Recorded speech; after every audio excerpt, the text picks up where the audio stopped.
Hi there, and welcome back to You Don't Know Her, the mindset podcast all about creating the best life for yourself, one by design, not by default. And today I'm absolutely delighted to be joined by two actors, Jessie Donovan and Calum Murray. How are you both doing?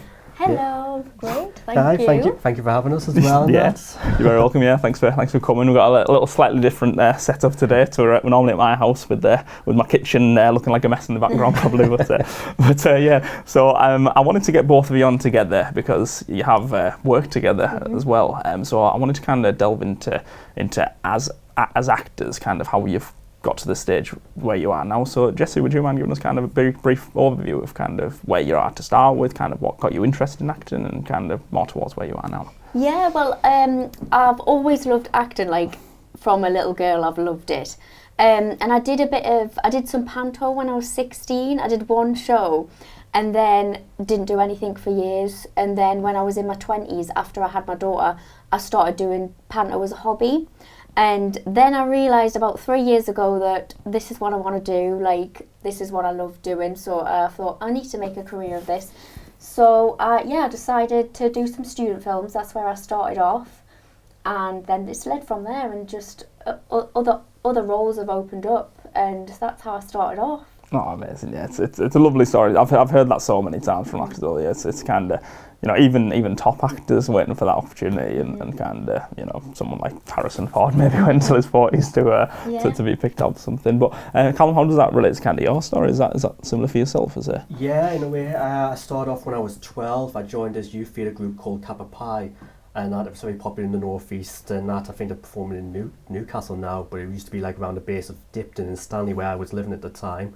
And I joined their group and performed in a production of Christmas Carol, which was one of my favourite books. So coincidence, I was thinking this fate in a way, and I performed with them for a good few years, and I left to focus on my school studies and that. And after I left school, I went off to college and uni to study both animation and art design as well. And it wasn't until I started doing animation I got introduced to doing voice acting for some of the projects I did for there, which some of them you won't see the light of day again because they probably look awful now when I look back at them.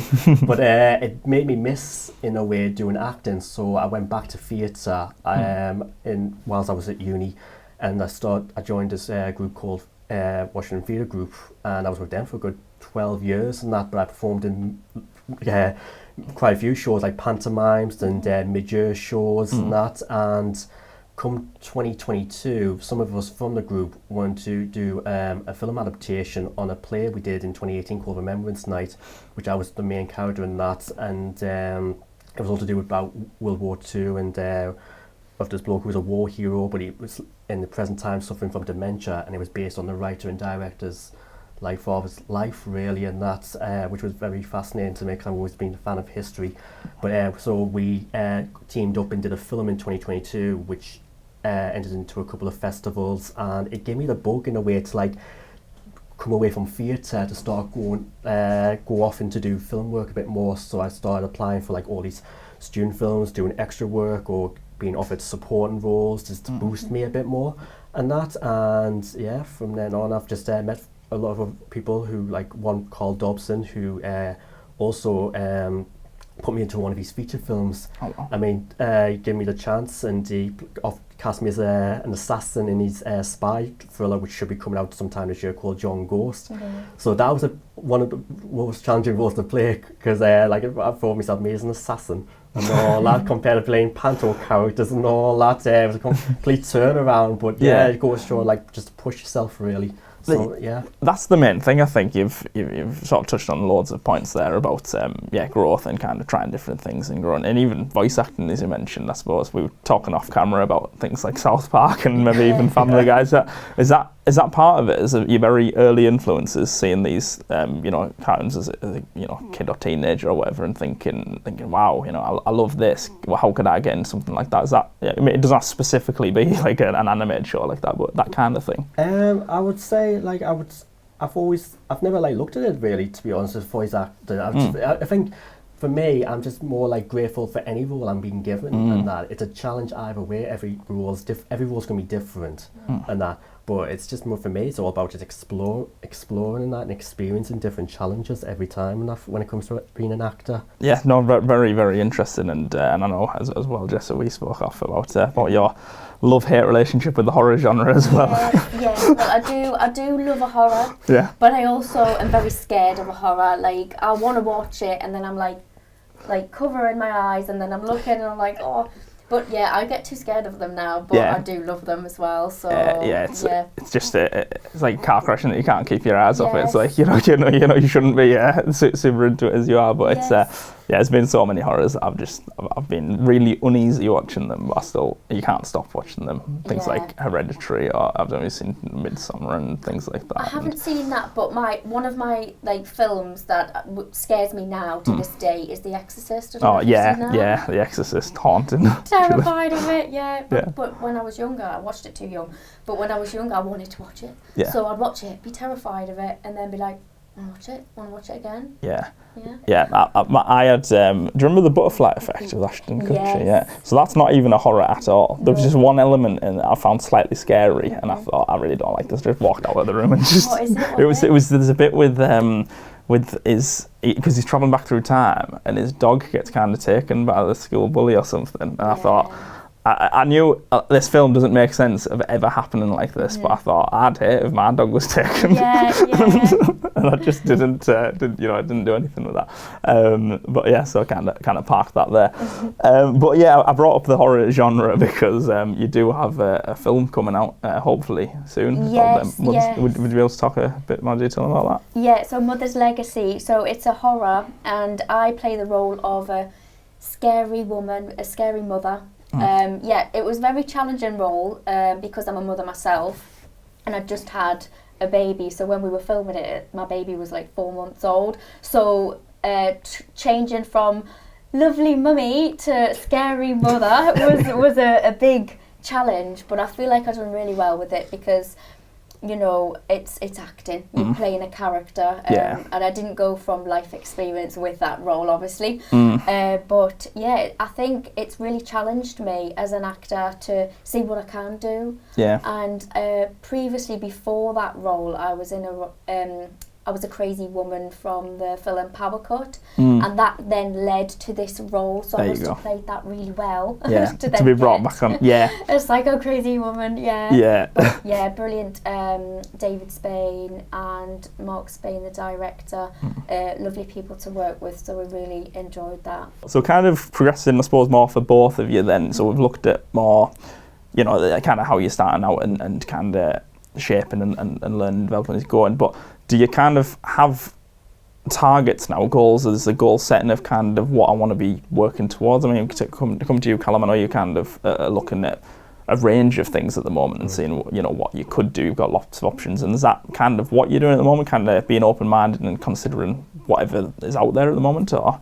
Yeah, like say I've, when you mentioned horror, I've got a feature with Mark Spain myself, actually I'm working on, and I'm also developing other ideas of my own with him as well, and that, like, because I've never wrote a script in my life, so again I want to keep an open mind and that, but he's on board with us to try and work on a few projects with him as well, like I say, the LGBT horror feature I'm planning to do with him called Love Bites, which we're hoping to start filming in the spring, and then we're probably going to work on a couple of other projects after that together as well. So it's more or less just taking what comes my way, really, and that's like I say, I'm always just grateful for every opportunity I get given, and that's like you only live once, and that's how I look at it. So it's basically, if it's there, go for it.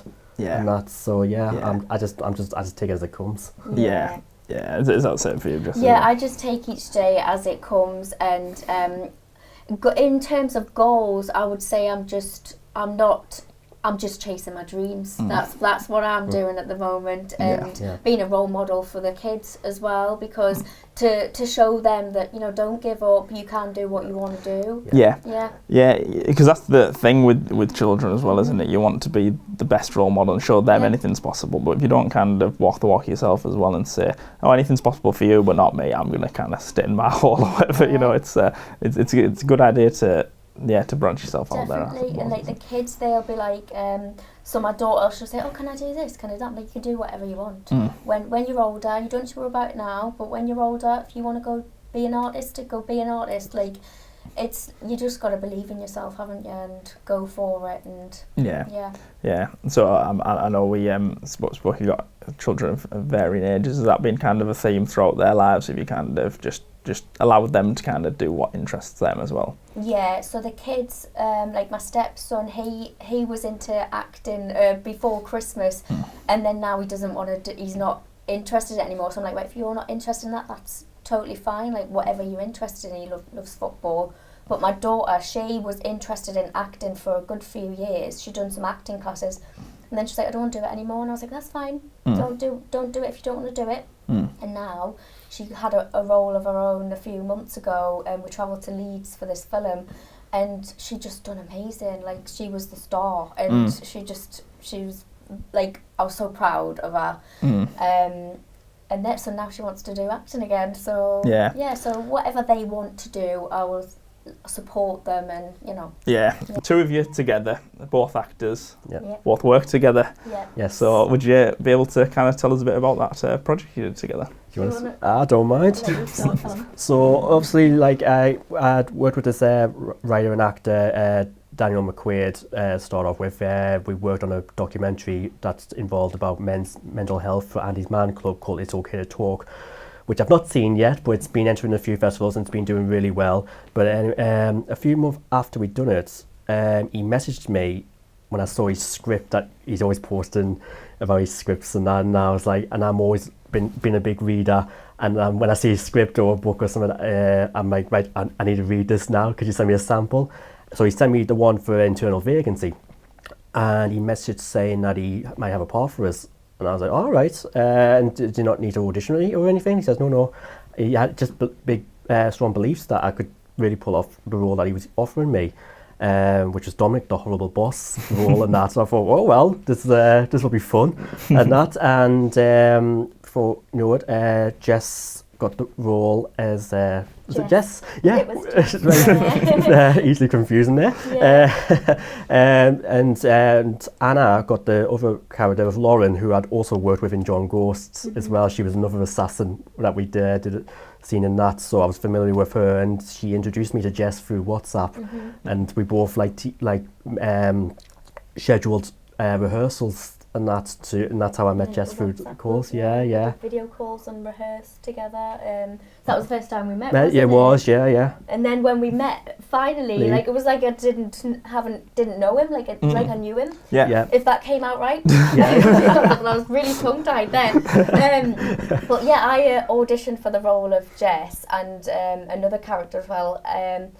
And they thought that I played the nervous character really, really well. So they were like, we have to give you this part. Yeah. So I really enjoyed playing that role.